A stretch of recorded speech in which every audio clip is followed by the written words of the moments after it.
Hello and welcome to our review for the ninth episode in the seventh season of the 100. We just got done watching The Flock, and I have to say I was really impressed with that episode. I thought it was really cool. There was like a lot of great scenes with the four ladies in Bardo doing the whole simulation thing with Anders. I particularly enjoyed the classroom scene. I think they planted some seeds in there to hint at where we're going this season, especially that line about I think it was Etheria with the really tall mountain, which I think is in the intro scene or the intro sequence. And there's a neat little thing about the Fibonacci sequence, which seems very closely related to the anomaly and that whole spiral pattern that we keep seeing over and over again. But yeah, what did you think in general? I enjoyed it. There was a lot going on. It wasn't focused on just like one person, which was nice. We finally got to see Indra again. Yay! Yeah, I was gonna say, I had a feeling you might enjoy it because there was a lot of good Indra scenes. She kind of did something dumb at the end. Like I don't know if I feel like maybe she was planning that or something, but that seems like a really bad move. Yeah. But how would she not know that that's going to happen? Faithless people would have zero combat training, and that Shade Hada would kick their butts. Because maybe she thought his arm was still hurt, but he played her really well. I guess she was a child when he came through in Rampage, so she really didn't know exactly how competent he was in a fight. She didn't see what happened with Murphy and him in the whole prison cell. So yeah, it was very dumb. I just was like, why wouldn't she walk in and just shoot him at this point? He's outlived his usefulness. Everybody knows. Like he like Shade Hada said. I mean, she wanted to have him killed by his flock or whatever. Yeah. But that obviously did not happen. Quite the opposite. And also like that devil imagery with the candle thing, with the three stems or whatever, and then he was like drenched in blood, just like Carrie. I've never seen that movie, but I know that that's a thing. So like it's very intense. You're right, because it's like The Flock. It's very religious, the title of the episode. So you're definitely right that he is like the devil, Shade Hada. But I in particular loved when he pulled the candle off and it kind of like dripped. It was very like, oh no, these people don't know what they're in for, do they? They need to either submit or die. And I don't think he actually spared anybody, even Alyssa, right? I don't think so. I think she may have been like, hey, stop killing my friends and stuff eventually. But she might have been the woman screaming that we saw in the subtitles. Just kidding. Oh god, that makes me sound horrible. But no. I mean, it's possible, I guess. But on the subject of subtitles, we really both like Shade Hada being referred to as Russell. Russ Hada. That was awesome. Yeah, because it's a very popular name in the community and on the forums, and it's great to see that I guess somebody in the caption department is paying attention. A couple episodes ago we were like, what would we call him? Yeah, I don't like Shade Hada. I like Russell more. I was calling him just Russell. But Russ Hada. Russ Hada's good. That's a fun name right there. Shadle. Just kidding. It's because the actor, he plays him really well. I think that's why they've brought in that name, because the one before, while kind of scary, he didn't really bring the fear like Russ Hada does. Yeah. And he does it well. He's a master manipulator, so he plays that really calm, like you can trust me vibe really well, especially with Indra. I guess he played her like, we're gonna work together here. A sense of beautiful friendship blossoming. Yeah, and then Asgeda was just like, okay, kneel, like so Murphy, quickly. No, what are you doing? Well, I guess at that point he was trying to come to the door and be like, hey, it's Shade Hada, let me out. We're like friends, allies, there's something like that. I mean, we knew that guy that's from, I think, is he Asgeda? Or I forget where he's from, actually. He had said something along the lines of, I can't remember exactly at this point, but I think he mentioned Shade Hada, or there was a line about him earlier that made us seem like he was more likely, or people from his tribe were more likely to like Shade Hada for one reason or another. I think they were potentially from the same tribe, which, who knows, could be tied to Reese or some of those other protagonist characters that we saw in the last episode. Um, I don't know. It was great. We'll see eventually, I guess, right? It was really fun to see them kind of bringing that back, and the alliance is shifting around. We know now that Nelson wanted to actually have the faithful learn about the primes from Amori and Mm-hmm. Murphy, and I was pretty convinced in the previous episode, or 2 episodes ago rather, that he was doing that so he could gain Nikki's trust and then turn on her. That wasn't Mm-hmm. the case. So No. now he's gonna have to decide who he's gonna work with. Is he gonna fight against Shade Haida, and actually the children of Gabriel are gonna be the 100's friends, or the one crew's, or I guess it's not even one crew at this point. One crew's fallen in, but like Yeah. the main cast, are they Yeah. gonna actually help Indra and Murphy and Amori, which I think they will. Amori made a good effort to turn Nelson into a friend, but you know, didn't quite work out because of his silly father, and also I guess because Murphy was too caught up in his chess game. I wonder Yeah. if Russ Haida's gonna get his chess opponent. Yeah, he wanted. He said one of his his demands. I don't think any of those demands are gonna happen. Yeah, yeah. He's After free. that. He doesn't need to worry about prison anymore. Yeah. But I think he might keep a prisoner that he plays chess with, which could potentially be Indra. I think that would be an interesting twist. Is Shade Haida what they're gonna fight against in the war? Oh, that would be wild. That would be such a cool twist. Somehow he was Him and wiped Asdea or out something? Bardowans. Yeah. Well, because they were saying we don't know what they fought against, right? He could be fighting against themselves. Yeah, parts of humanity. It's totally possible. I mean, I'm calling it now, people. there's enough gaps in the timeline that they could totally have done something like that. Yeah, why not? Yeah, I'm not convinced there's no time travel. It seems totally possible, but I guess we'll find out sooner rather than later. It seems like they're gonna start unraveling that mystery soon, so they can actually have the war. I mean, we're on episode 9 out of I think 16 or 17, so Yeah, the war's got to we're start basically halfway. in a couple episodes. I wouldn't see Yeah. more than 3 episodes until we see like that kickoff, and it could probably happen in the next episode. I actually know from. Nah, I don't think so. They don't Yeah. seem quite ready. They need to Maybe a unpack couple some more. more things. Yeah. And Clark needs to have some more scenes before she starts working with them. Yeah. I really liked Echo in this episode, because Mhm. I said to you that I think she's actually going to take the lesson that Bellamy, like she was thinking of after Bellamy died, which Mhm. was that her weakness is loyalty, and it leads her to do the wrong thing, and she knows there's a better way, and it seems like the teachings of the disciples really connected with her, so that she could remove that emotion, that part of her that gets kind of emotional when it comes to loyalty.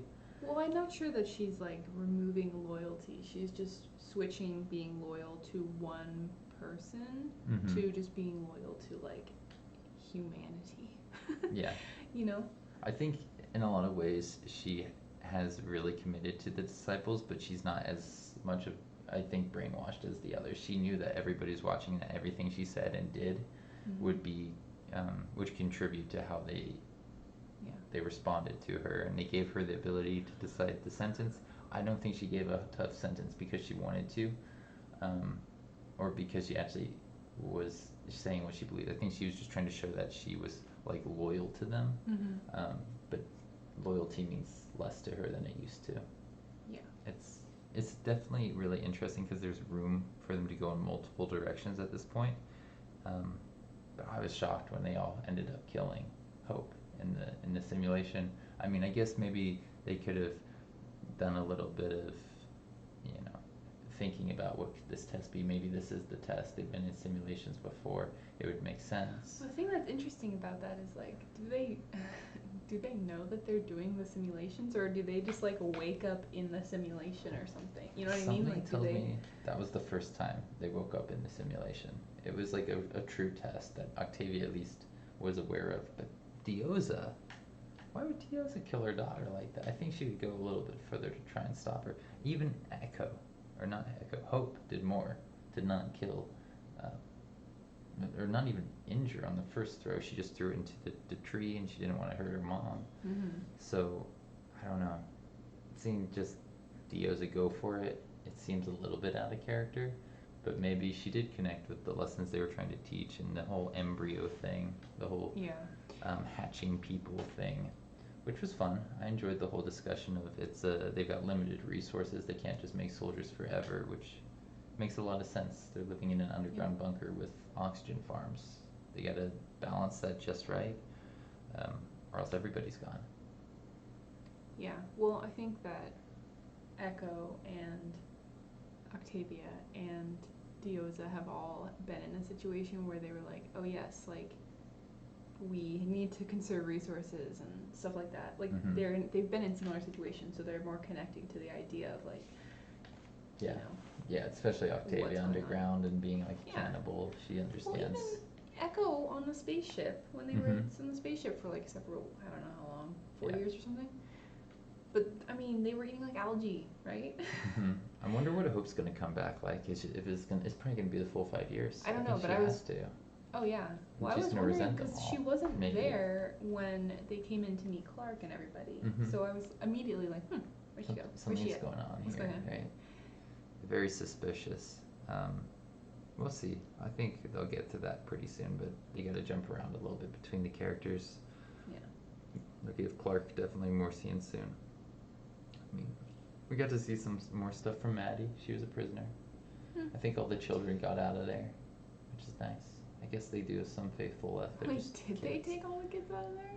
I mean, I think Did they so. take Maddie out of there? They would have. They must have, when right? they took I didn't Nelson see her. out, they would have Yeah. taken her out. They, I think they'll show there's a couple faithful kids left, but they're all like orphans now, which is kind of sad because I like the father that Murphy had a connection with. He seemed like an interesting character.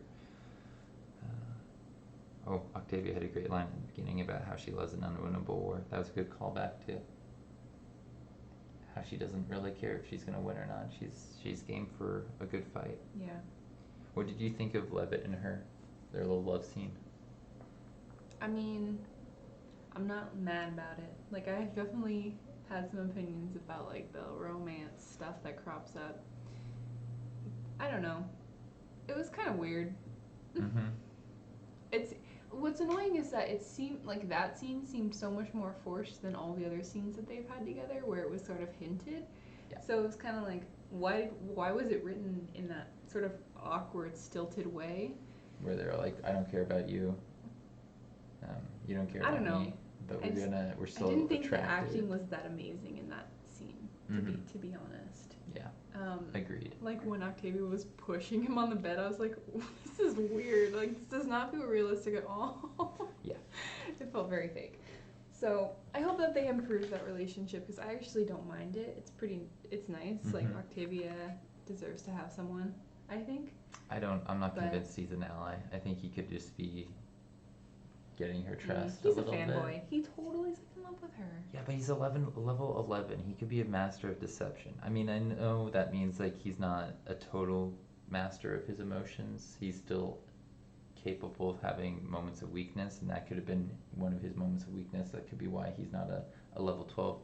But I'm pretty convinced that he's tricking her, and she may even be onto it at some point. She may, after going through the training, be like, can this guy even feel love? They don't make babies here. Like, do they have relationships? Have we seen any of them in relationships? I don't think so. Except for maybe Dev kind of was like a father to Hope. So there was that kind of relationship, but there was no romance there. I don't know. I guess we'll find out eventually. Yeah, I'm not convinced. We'll see if he makes the sacrifice for them sooner or later. He was telling them things that he potentially wasn't supposed to tell them, but it could be he's actually Andrew's boss. He's like, I don't know. Planting seeds. Yeah. He's Bill's other kid that we didn't learn about. Maybe. I mean, seems unlikely, but I guess possibly. I called it if it happens. I called it. Oh my gosh. We know the thing is survivable, outside is survivable for an hour or two, which I think means they're going to spend some time out there without the rebreathers. That's Probably, coming, yeah. right? Who knows who's going to do it? Probably Clark and somebody. Um, I don't know if they'll all end up out there, but it seems very, very likely. We are probably going to see more of the stuff that killed the Bardoans. That Gen 9 seems pretty Gen 9. important, whatever that is. I don't know why they called it Gen 9. Gem Gem? with an M. Was it with an M? Gem 9, yeah. Hmm. Crystal? Yeah. Because it, okay. Yeah. Maybe they found a bunch of different probably- gems out there. Or And it was this their is a 9th special one. iteration. Yeah, They found it in the 9th year, like COVID. Right? Why good, not? good reference. Oh, it's a terrible reference. Yeah. I like the saying "for all mankind." The way they say it, it reminds me of "So say we all." For all and, mankind. So That's may weird. we meet again, and your fight is Yeah. over. All those good things. I'm into it. I like that they're still playing around with sayings and introducing new ones. What else do we want to say here? I think I've hit most of the things I have in my notes. Oh, the whole "this is not your baby, it belongs to the cause" actually really reminded me of Plato's Republic, where he said that the state should raise all children, that having those connections with your parents just makes you selfish and less likely to do what needs to be done. And it's just, I mean, yeah. it's cool that they're using that idea from, I think, a really cool book, a really fun book that I read back in high school. I wonder if they'll take more of the ideas from that, because I could see that being pretty fun. You know, about I like have not read that. the leaders being the philosophers, and Mhm. yeah, warriors are really important. They're like the most important class. Makes sense based on what they're trying to do. Mhm. And then everybody else is, I think, lower than that. There may be more hierarchy to it, but we haven't seen much of the people who aren't warriors, like that guy that was working the oxygen farms. Or are there even people who aren't warriors? That's a good point. Maybe they're all warriors. Would make a lot of sense based on their goals and what they're doing. Yeah. Yeah, you're right. Well, they had the teachers and the people working in deciphering things. They People don't could have seem. multiple jobs. I have a feeling they're committed to that profession, and that's why they have the different clothes. But maybe you're right. Maybe they if switch, there they are rotate. different, it's probably very few. There's like Mm-hmm. a teacher for the kids, and then there's like, you know, Yeah. 5 cooks or whatever, or, you know, something like that. Not a lot of people going on. I'm still not sure why they don't send the kids to penance to grow up to 18 and then come back like in a week. Like, Yeah, they're really not using penance very well. yeah, if they're limited on resources, come on. Seems like a good planet to send people to, at least. Like, Yeah, it's they could have got. a whole freaking farm colony there. Yeah, it's and just exploit the crap out of them. something about like the Iron Fist or Hammer or whatever you call it. Yeah. They like ruling with an absolute monarchy or whatever. One person tells all the others how to live, and they've been able to maintain that control through super advanced technology, Yep. which I guess they got in part from the Bardoans. I'd love to see a little bit more exploration about how they got the simulation stuff, if that was stuff that they invented themselves. They've been there a while, so it kind of makes sense. Well, what I'm curious is like, somehow they ended up on Bardo Mm-hmm. after the Bardoans crystallized and had already built all this stuff.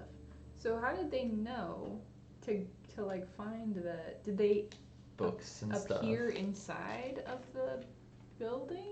I'm not convinced like, I he guess got the whole story. The Bardoans could have put the space ball inside. I guess that's probably the most likely, but like. But if they got genocided, it wouldn't be secure and safe. That's the Yeah. weird thing. I feel like building, given the full story, and what you're saying about the last war being with humanity could be, yeah, it could make a lot of sense that they've like saved the bunker for their people that are coming, Mm-hmm. and there's gonna be some more clashing between our guys and the Bardoans. But it's cool that they're seeming like they're going to be allies, like they're going to fight together in some ultimate war, because that's the kind of showdown that this show deserves. Some kind of real sci-fi alien madness that comes out of left field. I can't wait to see these aliens. I hope it's just not people, although it could be cool. I really want to see something like...